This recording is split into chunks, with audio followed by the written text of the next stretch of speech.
السلام علیکم، کیسے ہیں بھائی صاحب؟ خیریت سے ہیں؟ وعلیکم السلام ورحمۃ اللہ وبرکاتہ۔ الحمد ٹھیک ہیں للہ، آپ آپ سنائیں انشاءاللہ؟ کیسے ہیں؟ اللہ تعالیٰ آپ کو الحمد للہ، عزت آپ سنائیں سلامتی دے۔ خیریت سے؟ اللہ تعالیٰ آپ کو تھینک یو سر۔ کہاں سے کال کیا نام ہے؟ میرا نام محمد ماہر، ضلع راجن پور سے بات کر رہا ہوں، پاکستان۔ راجن پور؟ راجن پور کہاں ہوتا ہے؟ جی، دیکھا ہے؟ نہیں نہیں، کہاں پڑتا ہے راجن پور؟ یہ ملتان کے نا چوتھے ضلع میں آتا ہے۔ اچھا اچھا، اللہ آپ کو عزت سلامتی دے۔ پنجاب کا سب سے آخری ضلع یہی ہے، راجن پور۔ راجن پور، اللہ آپ کو سلامتی دے۔ جی سر۔ جی سر، اچھا سر، میرا سب سے پہلا سوال یہ تھا کہ آپ نا شیخین کو مطلب آپ کہتے ہیں کہ یہ نعوذ باللہ کافر تھے، جو ان کا ایمان نہیں تھا، ہم، آپ اس طرح کہتے ہیں۔ تو ہم، آپ کے چلو آپ تو ایک نا دلائل کے لحاظ سے آپ بات کرتے ہیں، ایک آپ کی ہم، حد تک بات چلو سمجھی جائے کہ دلائل کے لحاظ سے آپ دلائل دے رہے ہیں۔ لیکن اس کے بعد جو ہمارے اشکالات پیدا ہوتے ہیں نا، ہمارے ذہنوں میں جو ہم، شکلات پیدا ہوتے ہیں، ہم، وہ مختلف ہوتے ہیں۔ مثال کے طور پر میں آپ کو سمجھاتا ہوں، اگر آپ کہتے ہیں کہ شیخین کا اسلام نہیں تھا نعوذ باللہ، تو اگر ہم دیکھا جائے تو حضرت علی رضی اللہ تعالیٰ عنہ ان کے ساتھ رہے، سب خلفاء کے ساتھ رہے، آخر میں ان کی خلافت ہے نا مسلمانوں کے نزدیک۔ ہم، تو اگر دیکھا جائے وہ تو نعوذ باللہ کافر تھے آپ کے نزدیک شیخین، ہم، اچھا۔ اور کافر ہونے کے باوجود وہ ان کا ساتھ دے رہے ہیں، اور ہم، وہ مطلب عمر کے دور میں وہ چیف جسٹس بھی رہے ہیں۔ ہم۔ چیف جسٹس ہونے کے باوجود بھی وہ ان کا ساتھ دے رہے ہیں کافر کا نعوذ باللہ آپ کی جو نزدیک ہے۔ پھر ہم ان اشکالات کو کیسے دور کریں؟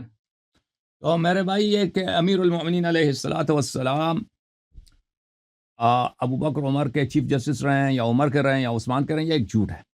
امیر المومنین علیہ السلام نے ابو بکر عمر سے کوئی عہدہ قبول نہیں کیا، یہ کسی آپ کے کتاب میں بھی نہیں ہے، آپ کے کتاب میں بھی نہیں ہے، یہ جھوٹ جو آپ کے علماء نے مشہور کر دیا پاکستان میں، یہ جھوٹ چلو مشہور کر دیا کہ وہ چیف چیف جسٹس رہے نا، اگر چیف ان کے موجودہ حکومت میں تو رہے نا، ان کے ساتھ تو وہ رہے نا۔ عرض یہی ہے کہ چیف جسٹس پر جھوٹ ہے بھائی کہ وہ چیف جسٹس رہے، اس کے علاوہ ان کی حکومت ابو بکر عمر کی حکومت میں ان کا کوئی عہدہ نہیں تھا۔ اگر کوئی کہتا ہے کوئی عہدہ ہے تو آپ اپنے کتاب کے تاریخ کی کتاب سے ہمیں دکھائیں، چلیں ہم آپ کی کتابوں کو حجت نہیں مانتے، لیکن پھر بھی اپنی کتابوں سے آپ کچھ دکھائیں نا، یہ جھوٹ مشہور صحیح، کر دینا دیکھیں، کیونکہ اہل بیت علیہم الصلاۃ والسلام حق کے معیار ہیں۔ آپ جی، کو علماء کو یہ پتہ چل گیا کہ بھائی ابو بکر عمر کی ہم نے عزت اگر بنانی ہے، ان کا اسلام ثابت کرنا ہے، ان کی خلافت ثابت کرنی ہے، تو آ، رسول اللہ صلی اللہ علیہ وسلم یا اہل بیت علیہ السلام کے تھرو ثابت کریں گے۔ پیغمبر سے ان کی خلافت کی تو کوئی حدیث نہیں ہے، تو اہل بیت علیہ السلام سے نکالنے کی کوشش کرتے ہیں اس طرح جھوٹ پھیلانے سے۔ تو آپ جن لوگوں نے آپ کو سنایا نا کہ وہ چیف جسٹس تھے، یا انہوں نے کوئی عہدہ قبول کیا تھا، کوئی گورنر تھے، یا کوئی فوج کے سالار تھے، یا مثلا ٹیکس پہ ٹیکس کلیکشن پہ یا زکوٰۃ کلیکشن پہ ان کی ڈیوٹی تھی، وہ ہمیں دکھائیں، اپنی کتابوں سے دکھائیں، کوئی ڈیوٹی نہیں تھی ان کی، کچھ بھی نہیں تھا۔ تو ایک بہت بڑا جھوٹ مشہور کیا تھا۔ اب جہاں تک کہ وہ ساتھ رہیں کیا مطلب، کیا ان کے ساتھ رہیں، وہ ہمیں دکھائیں کہ آپ ساتھ رہنے سے کیا مراد دیتے ہیں۔ اگر مراد یہ ہے کہ بھئی وہ ان کی حکومت میں رہتے تھے، جی ہاں بالکل ان کی حکومت میں رہتے تھے۔ ساتھ لینے سے مراد یہ ہے کہ اگر حضرت علی رضی اللہ عنہ ان کو ساتھ رہے ہیں، ان کے خلاف کوئی ایکشن کیوں نہیں لیا؟ ہاں مطلب یہ الگ ابو بات بکر رضی دیکھیں، اللہ ہاں تو عنہ، ان کی عثمان حکومت آ میں گئے، رہیں، ان کے تو یہ خلاف کوئی بہت ایکشن نہیں ان کا۔ یہ دو بہت باتیں ہیں نا، ایک دفعہ ساتھ رہنا کہ بھائی میں آپ کا ساتھ ہوں، میں آپ کو سپورٹ کر رہا ہوں، یہ الگ بات ہے۔ پھر وہ تو آپ ثابت نہیں کر سکتے کہ انہوں نے تائید کی ہو، انہوں نے سپورٹ کی ہو، انہوں نے ان کے حق میں کوئی خطبے وغیرہ دیے ہوں، کچھ بھی نہیں ہے، ٹھیک ہے نا، وہ تو کچھ بھی لیکن نہیں ہے۔ ہماری کتب آپ اپنے کتب سے، میں نے ان عرض کے کیا کہ آپ کو علماء لے کے آئے نا، اپنے کتاب سے لے کے آؤ، چلیں کہ چیف جسٹس تھے، یا فوج کے سالار تھے، یا گورنر تھے، یا ان کی جانب سے فوج لے کے گئے کہیں پہ حملہ کیا ہے، وہ تو کچھ بھی نہیں ہے نا۔ نہیں تو لیکن ساتھ رہنے کا ابو صرف بکر یہ مطلب ہوا، آپ عمر بات کرنے دینا پلیز، بات جی کرنے جی دیں۔ کریں گے ساتھ رہنے کا جی مطلب یہ ہوا کہ ان کی حکومت میں رہتے تھے۔ اب ہندوستان میں کتنے مسلمان رہتے ہیں بھائی؟ پاکستان سے زیادہ تو ہندوستان میں مسلمان ہیں، کتنے کروڑ ہیں وہاں پہ؟ جی بالکل ہوں گے کوئی 200 20 کروڑ کروڑ مسلمان ہوں گے، 180 200، معاف کیجیے گا، 18 20 کروڑ مسلمان ہوں گے ہندوستان میں، تو وہ کس کی حکومت میں رہتے ہیں بھائی؟ کس کی حکومت میں رہتے ہیں؟ انڈیا انڈیا ہندوستان کون ہے اس کا لیڈر؟ مودی جی، وہ اس کے ماتھے پہ کیا لگتا ہے، وہ لال ٹکا لگاتا ہے نا، اس سے نہیں پہلے آپ کون یہ تھا؟ مثال کون؟ کمپیریزن آپ سن کر رہے لیں، ہیں نہیں نہیں آپ سن لیں بھائی، میں استدلال سن لیں، اس سے پہلے کون تھا؟ ان سے پہلے تھا وہ سکھ تھا نا، وہ بھوت جیسا اس کا شکل تھا کیا نام تھا اس کا ہندوستان کا جو وزیر اعظم تھا، اس سے پہلے وہ واجپائی وغیرہ، اور یہ جی جی واجپائی، یہ مودی، یہ لوگ جو ہے نا، یہ مسلمانوں کے اچھی نظر سے نہیں دیکھتے، ان کے یہ مسلمان کے کافی جو ہے وہ بری نظر سے دیکھتے ہیں، وہ غدار سمجھتے ہیں مسلمانوں کو۔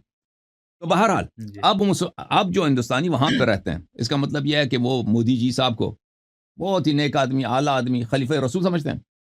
نہیں بھائی، حضرت موسیٰ علیہ السلام فرعون کی حکومت میں رہتے تھے، وہ فرعون کو کیا کوئی واقعا ان کے سپورٹر تھے؟ نہیں، ان کی حکومت دیکھیں میں نا رہتے تھے حضرت موسیٰ نے حضرت فرعون کے اجازت، خلاف ایکشن لیا ہے نا، مولا علی نے کوئی کیوں فوج نہیں نہیں، لیا پھر ان کے خلاف ایکشن؟ کوئی موسیٰ علیہ السلام نے کوئی فوج نہیں نکالا، موسیٰ علیہ السلام نے کوئی لشکر نہیں لکھا ہے، کبھی کوئی ایکشن نہیں لیا۔ آپ سن لیں پلیز، سن لیں میرے بھائی، جی سنیں حضرت ابراہیم علیہ السلام نمرود کی حکومت میں رہتے تھے، نمرود بھی ایسا کافر کہ خدائی کا ادعا کر رہا ہے، فرعون ایسا کافر کہ خدائی کا ادعا کر رہا ہے، نہ موسیٰ نہ ابراہیم علیہ السلام نے ان کے خلاف کوئی فوج نکالی ہے، کوئی ایکشن لیا، ٹھیک ہے نا؟ ہاں، اگر ان کے پاس فوج ہوتا، لوگ سپورٹر ہوتے نا ابراہیم علیہ السلام کے، لوگ ایمان لاتے ہیں، ان کی تصدیق کرتے ہیں بہت بڑی تعداد میں، تو ابراہیم علیہ السلام ضرور، جیسے شہر سے وہ لوگ باہر گئے تھے عید کے لیے، تہوار کے لیے، تو ابراہیم علیہ السلام نے اکیلے جا کے ان کے بتوں کو توڑا ہے، بتوں کو توڑا ہے نا۔ اگر ان کے پاس زیادہ لوگ ہوتے تو پتہ نہیں ابراہیم علیہ السلام کیا کرتے، وہاں پہ اسلامی حکومت بناتے حتمن، اور نمرود کو جو ہے وہ جہنم واصل فرماتے، لیکن نہیں تھے لوگ، ان کا کوئی ساتھی نہیں ہے، ساتھی کوئی بھی نہیں ہے، تو آخر تک نمرود اپنی تخت پہ رہا، ابراہیم علیہ السلام کو بھاگنا پڑا، وہاں سے چلے گئے کہ وہاں سے ہجرت کی۔ تو دیکھیں، تو امیر المؤمنین علیہ السلام اگر ان کی حکومت میں رہتے ہیں، اس کا مطلب یہ نہیں، اگر میں مثلا میں امریکہ میں رہتا ہوں، اس کا مطلب یہ نہیں، ابھی دیکھ میں امریکہ حکومت کے خلاف کوئی قدم نہیں اٹھاتا، کبھی میں جہاد شروع کروں، کبھی نہیں، یہ بیوقوفی حماقت ہے، میں کیوں جہاد شروع کروں؟ اس کا مطلب یہ نہیں کہ میں امریکی حکومت کو ایک اسلامی شرعی، وہ خود بھی ادعا نہیں کر رہا کہ بھئی میں اسلامی ہوں، میں نہیں سمجھتا اس کو، ٹھیک ہے نا؟ اسی طرح جو ہندوستان وہاں رہتے ہیں، جو مسلمان ہندوستان میں رہتے ہیں، جو مسلمان یورپ میں رہتے ہیں، تو یہ عرض ہے آپ کی خدمت میں۔ پھر آپ اپنی کتابوں کو بھول گئے ہیں بھائی، اپنی کتابوں کو بھول گئے ہیں، یہ کتاب صحیح مسلم ہے، یہ حدیث آپ دیکھ لیں، پھر آپ کے سارا جو ہے نا، آپ کے مولویوں کے ساری باتوں کا جواب آپ کو مل جائے گا۔ جی جی دکھائیں بالکل۔ ہاں دیکھیں، یہ صحیح مسلم ہے، چاپ دار احیاء التراث العربی، چاپ دار الفکر، سنہ 2010 میں دار الفکر بیروت میں چھپی ہے، یہاں یہ کتاب الامارہ ہے، کتاب الامارہ، دیکھیں یہ کتاب الامارہ یعنی بادشاہت، سیاست کے احکام، یہاں پہ ملاحظہ فرمائیں، یہاں پہ ایک باب ہے، باب الامر بالصبر عند ظلم الولاة واستعثارهم، رسول اللہ صلی اللہ علیہ وسلم نے فرمایا اگر آپ کے حاکم، آپ کے وقت کے امام، آپ کے خلفاء پہ ظلم کریں تو آپ کیا کریں؟ صبر کریں، وہ جب ظلم کریں، واستعثارهم، جب وہ آپ کے حقوق چھین لیں، آپ کے حق کو وہ نہیں دیتے، بھائی آپ پہ ظلم کرتے ہیں، آپ کے حق کو وہ چھین لیتے ہیں، آپ صبر کریں۔ دوسرا باب جو ہے دیکھیں، باب فی طاعت الامراء وان منعوا الحقوق، امیر کا آپ نے طاعت کرنا، چاہے وہ کتنا فاسق آدمی ہو، اور مسلمانوں کے حقوق کو وہ پامال کرتا ہے، آپ کے حق کو، مثلا آپ کا جو حق بنتا ہے، آپ کا گھر ہے، آپ کی تنخواہ ہے، آپ کی جو جائے وہ چھین لیتا ہے آپ سے، آپ کو لڑنے کا، ایکشن لینے کا اختیار نہیں ہے، بلکہ آپ کو صبر کرنا ہوگا۔ اچھا، پھر اس سے اگلا، باب الامر بلزوم الجماعة عند ظهور الفتن وتحذير الدعاة الى الكفر ووجوب ملازمة المسلمين في كل حال وتحريم الخروج على الطاعة ومفارقة الجماعة، اس باب میں یہ ہے کہ آپ مسلمانوں کی جماعت کے ساتھ رہیں ہر حالت میں، اور یہ حرام ہے کہ آپ خروج کریں حاکم وقت پر، چاہے وہ کتنا فاسق ہی کیوں نہ۔ پھر اس میں جب آپ احادیث میں آ جاتے ہیں، تو احادیث میں تو یہاں تک ہے کہ اگر حاکم وقت شیطان بھی ہے، آپ اس کی اطاعت کریں، شیطان بھی حاکم وقت بن جائے تو اس کی اطاعت کریں۔ تو لذا میرے بھائی، جب آپ کا اپنا عقیدہ ہی یہی ہے کہ حاکم وقت اچھا چاہے شیطان ہے، رسول اللہ اس صلی کے اللہ علیہ برعکس وسلم نے فرمایا کہ جتنا ظالم ہے آپ صبر کر رہے ہیں، وہ جو آپ کا حق لے لیتا ہے، آپ صبر کریں، آپ کو تلوار نکالنے کا حق نہیں ہے، تو پھر آپ تو نہیں کہہ سکتے کہ امیر المومنین علیہ السلام نے کیوں تلوار نہیں نکالا ہے، ٹھیک ہے نا؟ ایک چیز جب حرام ہے، ابھی دیکھو، ابھی آپ مسلمان ہیں، میں بھی مسلمان ہوں، ابھی قرآن پڑھنا ثواب ہے، ٹھیک ہے نا؟ اگر آپ قرآن پڑھ رہے ہیں تو میں آپ کو اعتراض کر سکتا ہوں کہ تم کیوں قرآن پڑھ رہے ہو؟ بالکل کوئی اعتراض کرے تو اس کا مطلب ہے کوئی مسلمان نہیں ہے، وہ تو ایتھیسٹ ہوگا نا، بے دین ہوگا۔ آپ کے نزدیک مولا علی نے پھر صبر کیا ہے۔ ابھی ایک شخص شراب نہیں پی رہا، او بھائی، وہ جو آپ پہ اعتراض کرے کہ آپ شراب کیوں نہیں پی رہے، وہ مسلمان ہوگا یا دنیا کا سب سے بڑا فاسق ہوگا؟ نہیں مسلمان تو ہوگا لیکن فاسق ہوگا نا، دائرہ اسلام سے خارج تو نہیں ہوگا نا۔ اگر کوئی آپ کا اعتراض کرتا ہے کہ آپ کو شراب پینا چاہیے، آپ شراب کیوں نہیں پی رہے، آپ کو زنا کرنا چاہیے، آپ زنا کیوں نہیں کر رہے، وہ مسلمان یا کافر ہے؟ نہیں مسلمان جس نے ایسا کہہ کلمہ کا سکتا ہے بھائی؟ اقرار کرا ہے نہیں، ختم مسلمان تو بات. نہیں کر سکتا نا. وہ مسلمان ہو، مسلمان مجھ پہ اعتراض کر سکتا ہے کہ تو زنا کیوں نہیں کر رہا، تو شراب کیوں نہیں پڑھا، تو نماز کیوں پڑھتا ہے؟ جب آپ کے مذہب میں یہ ہے کہ رسول اللہ صلی اللہ علیہ وسلم نے کہہ دیا ہے کہ حاکم وقت ظالم ہے، شیطان ہے، جیسا بھی، اس کے خلاف آپ تلوار نہیں اٹھا سکتے، تو پھر آپ کا یہ سوال کہ امیر المومنین علیہ السلام نے تلوار کیوں نہیں نکالا، اس طرح کہ آپ مجھ سے سوال کریں کہ تم کیوں قرآن پڑھتے ہو، تم کیوں شراب نہیں پیتے، تم کیوں بھائی تم کیوں نماز پڑھتے ہو، نماز کی جگہ جا کے لواط کیوں نہیں کرتے، اس میں بڑا مزہ ہے. تو اس کا مطلب یہی ہوگا کہ سامنے والا یہ تو مسلمان تو ہو نہیں سکتا نا، اس طرح کا سوال کرنے والا، اس کا سوال کرنے والا ایک کافر ہے، کیونکہ وہ شریعت کو نہیں مان رہا.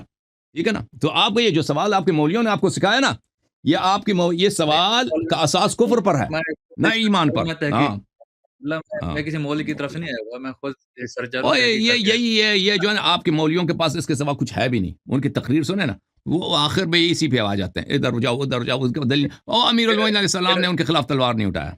بات ان کی یہی ہے. پھر مولا حسین نے یزید کے خلاف کیوں خروج کیا؟ وہاں پہ بھی صبر کرنا چاہیے تھا نا، وہ تو فاسق تھا بالکل. اب تو کہتے ہیں تو کہ دیکھیں فاسق کے خلاف خروج نہیں ہے نا. اب سن لو، جی شیعہ مذہب میں یہ نہیں ہے کہ آپ حاکم وقت کے خلاف خروج نہیں کر سکتے، یہ آپ کا مذہب ہے، میں نے آپ کے مذہب کے مطابق اچھا جواب دیا. شیعہ مذہب صحیح ہے. میں امام معصوم کو حق ہے، امام معصوم کو حق ہے کہ اگر اس کے پاس ساتھی ہیں، چاہے وہ کم بھی کیوں نہ ہو، وہ حاکم وقت کے بالکل خلاف خروج کریں. امام حسین علیہ الصلاۃ والسلام کو لوگوں نے نصرت کے وعدے دیے ہیں. جب وہ مدینے میں تھے، وہاں سے مکے چلے گئے، تو وہاں پہ ہزاروں کی تعداد میں خط آئے تھے، خطوط آئے تھے کہ ہوں آپ آ جائیں، ادھر شام آ جائیں، کوفہ آ جائیں، ہم آپ کے سپاہی ہیں، ہم آپ کے لشکر ہیں، پورا عراق آپ کے ساتھ ہے. ہزاروں کے تعداد، ایک خط نہیں، ہزاروں کی تعداد میں خط آئے. پھر انہوں نے اپنے چچا کے بیٹے جناب مسلم ابن عقیل ابن ابی طالب رضی اللہ عنہم جی اجمعین، ان کو کوفہ بھیجا ہے کہ آپ چیک کریں وہاں کے حالات کو، آپ جو اپنی چشمدید جو حالت ہے مجھے بتائیں. اور خط دیا کہ یہ میرا بھائی ہے، یہ میرا چچا زاد بھائی ہے، میرا بھائی ہے، میں ان کو، میرا نمائندہ ہے، ان کو بھیج رہا ہوں تاکہ یہ مجھے بتائیں. تو مسلم ابن عقیل جب آئے کوفے، تو کوفے والوں نے ان کی بڑی استقبال کیا، سب نے ان سے بیعت کیا، اور سب وہاں پہ انہوں نے بہت ہی ان کا شاندار وعدے کا اور پورے جوش و خروش سے ساتھ دینے کے وعدے دیے. تو انہوں نے خط لکھا امام حسین علیہ السلام کو کہ آپ تشریف لائیں، پورا عراق آپ کے ساتھ ہے. تو اس طرح اگر لیکن امام حسین علیہ السلام کو بخوبی پتہ تھا کہ وہ کربلا جائیں گے، عراق جائیں گے تو وہاں شہید ہو جائیں گے، کیونکہ رسول اللہ صلی اللہ علیہ وسلم نے بتایا تھا، وہ تو ان کو بخوبی معلوم تھا. لیکن اگر وہ نہ جاتے، نہ نکلتے، تو پوری تاریخ ان کو کنڈیم کر دیتی کہ آپ کے ساتھ عالم اسلام کا وہ اس وقت عراق جو تھا نا، وہ صرف ابھی موجودہ عراق نہیں ہے، یہ پورا جو جی آپ کا بس عراق سے لے کر آپ کا یہ پورا تہران، یہ خراسان، یہ سب اسی گورنرشپ کے انڈر تھے. یعنی جی یہ جی کئی ممالک آج کے دور میں دیکھیں، کئی ملکیں بنتی ہیں، پورا عراق، پورا ایران، پاکستان کے کچھ حصے، افغانستان کے کچھ حصے، ازبکستان کے کچھ حصے اس میں آ جاتے ہیں. یہ پورا علاقہ آپ کے صحیح ساتھ تھا. یہ پورا جو اتنے لاکھوں کی تعداد میں فوج تھی، آپ نے خود نہیں قبول کیا، اور آپ مکے میں رہیں، اور وہاں پہ کیونکہ یزید نے تہیہ کر رکھا تھا کہ حج کے موسم میں ان کو شہید کیا جائے مکے میں، وہاں پہ لوگوں کو بھی بھیجا تھا، کیونکہ صحیح مکے میں تو کوئی لڑائی لڑ ہی نہیں سکتا. وہاں پہ انہوں نے ان کو اس طرح بھیجا تھا کہ وہ اپنے احرام کے لباس میں تلوار چاقو وغیرہ ساتھ رکھیں، تو وہ حج کی حالت میں جا کے ان کو مار دیں. تو امام حسین علیہ الصلاۃ والسلام اگر ادھر یا مکے میں شہید ہو جاتے یا کربلا آ جاتے. اگر مکے میں رہتے تو پہلی بات ہے کہ مکے کی جو قداست ہے کہ وہاں پہ لڑائی نہیں ہونی چاہیے، وہاں وہ جو ہے وائلیٹ ہو جاتا، اور وہ نہیں چاہتے تھے کہ ان کی وجہ سے مکے کی جو ہے وہاں پہ خون ریزی ہو، کوئی کعبہ حرم کی کوئی بے حرمتی ہو. ان کی روایات بھی ہیں اس مسئلے پر. دوسری بات ہے، جب وہ صحیح شہید ہو جاتے حجاز میں، تو پوری تاریخ ان کو کنڈیم کر دیتی کہ آپ کے ساتھ تو یہ جب اتنے لوگ آپ کے ساتھ ہیں، اور وہ چاہتے ہیں کہ آپ ان کے امام ہیں، وہ چاہتے ہیں کہ آپ یہاں پہ حکومت بنائیں، اسلام اپنے نانا کی دین کے آپ احیاء کریں اور بنی امیہ کے ظلم کا خاتمہ کریں، تو آپ نے کیوں نہیں کیا؟ آپ کی اپنی غلطی ہے. ٹھیک ہے نا؟ اور امیر المؤمنین صحیح علیہ الصلاۃ والسلام کے زمانے میں جب رسول پاک صلی اللہ علیہ وسلم فوت ہو گئے تھے، تو ان کے ساتھ کوئی نہیں تھا، سپورٹر کوئی نہیں تھا ان کے ساتھ. سب لوگ مل گئے تھے ابوبکر عمر کے صحیح ساتھ، سوائے 4-5 آدمی کے ان کے پاس کوئی نہیں تھا. تو سب لوگوں نے ان کی طرف پشت کیا تھا. تو اس لیے ان کا امیر المومنین علیہ السلام کا مگر سچویشن علی کے تعداد امام حسین علیہ السلام کی سچویشن کے ساتھ بڑا مختلف ہے. جی سر بولے مزید. جی میں کہہ رہا تھا کہ مطلب مولا علی کی جو آپ کہتے ہیں کہ مطلب ان کی تعداد کم تھی ساتھیوں کی، اس لیے انہوں نے خروج نہیں کیا. نہیں تھے، کم کیا تھے، بالکل نہیں تھے. 4-5 آدمی وہ گنتی میں آتے ہیں. جب سامنے والے پورا عالم اسلام بادشاہ کے ساتھ ہے، 4-5 نہیں ہے. اس طرح نہیں کہ کم ہے ہی نہیں بھائی.